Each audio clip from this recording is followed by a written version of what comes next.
High, আমার প্রিয় ছাত্রছাত্রীরা, সবাইকে এসএসটি কনসেপ্ট একাডেমিতে স্বাগত। আজকে আজকে আজকে মূলত আলোচনা হলো ট্যাট preparation 2026 step by step discussion. আমরা যখন 2026 সালে যারা যারা ট্যাট পরীক্ষা দেব এবং সবাই এখন মোটামুটি বাড়িতে পড়াশোনা করছি এবং সেই পরীক্ষা আমি কিভাবে পাস করব সেই বিষয় নিয়ে আমি অল্প কিছুক্ষণ আলোচনা করব। আশা করি সবাই দেখলে তোমাদের সবাই উপকার আসবে।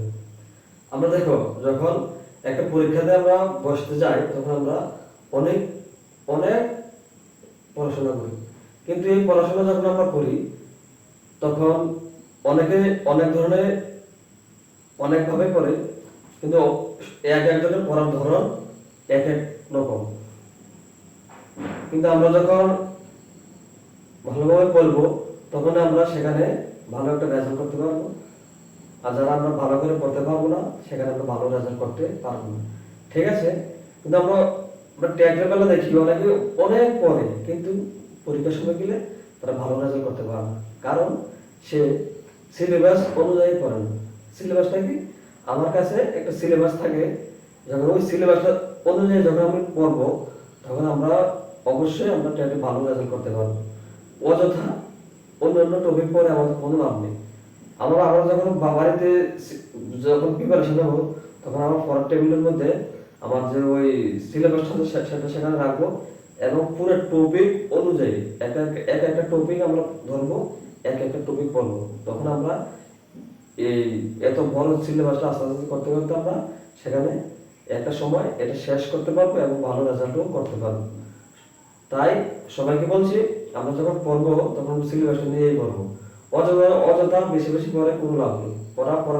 পড়ার মতো করতে হবে, তাহলে আমরা সেখানে ভালো রেজাল্ট করতে পারবো। ঠিক আছে না?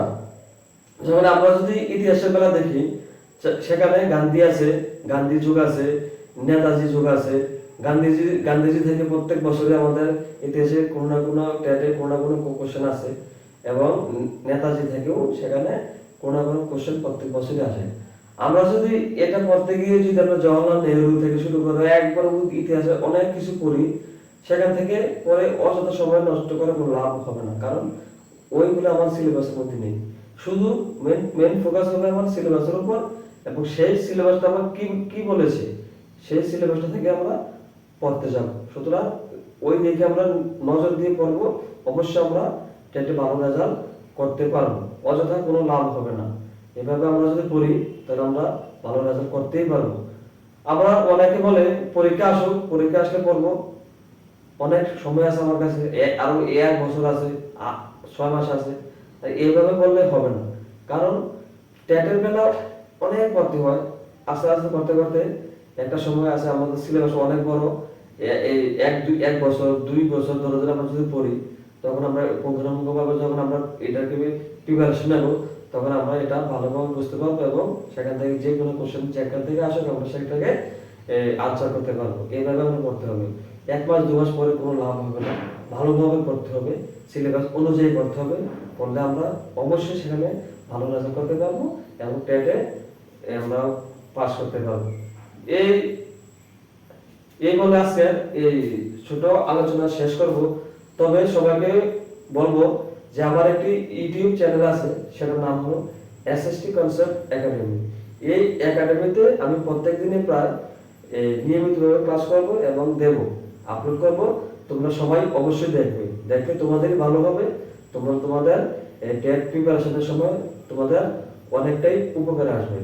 দেখো, আমি যখন টেট পরীক্ষা দিয়েছিলাম তখন সেখানেও আমি 1 নম্বরের জন্য প্রথম পাস করতে পারিনি।